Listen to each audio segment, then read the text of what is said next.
Chờ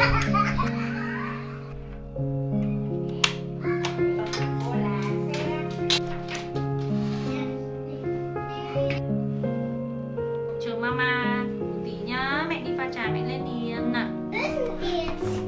Phải cao hơn cái ghế này. Mama hat auch so einen Schreibtisch, so einen elektrischen, den man hoch und runter fahren kann. Sao con thấy vừa không hay con muốn cao hơn? Như này á.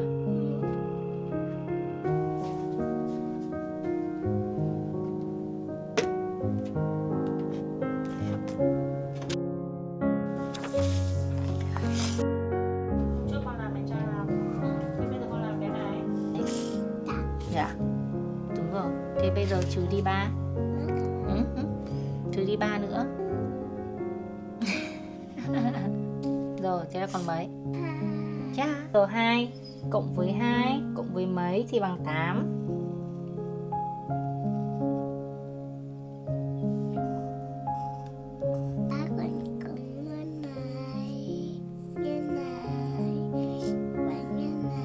Đi cho nó. Đâu này? Mẹ phải cho.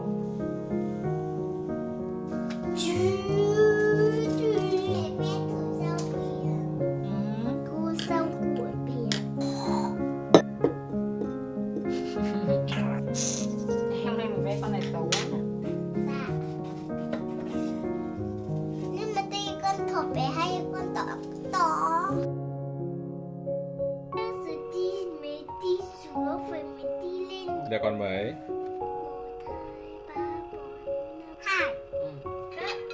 Đi 4 còn mấy? 3.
Ai đây.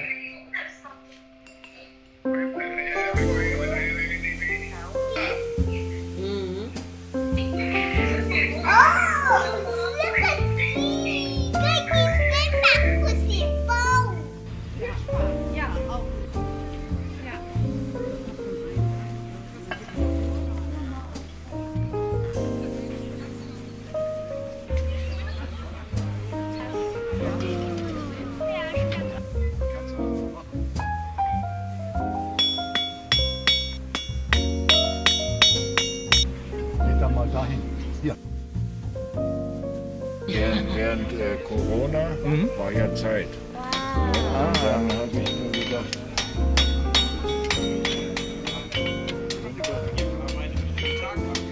war klein durchbrechen, sonst passen sie da nicht durch. Solche Sachen hier. Kugel mit einer Kugel, zack,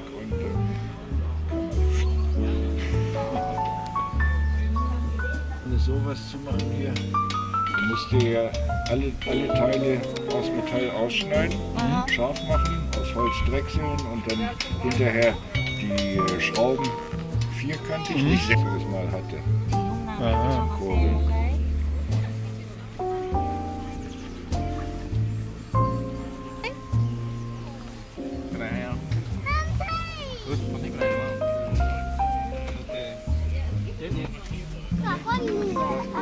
Đấy, cầm luôn nhá.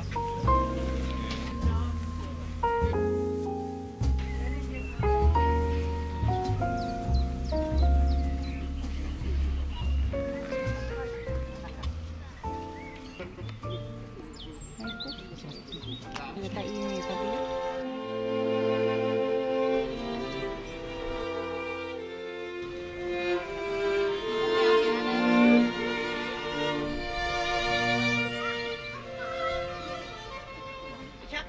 Zu Hause ist noch bepflanzt. Gleich links. Nee, weiter. Da.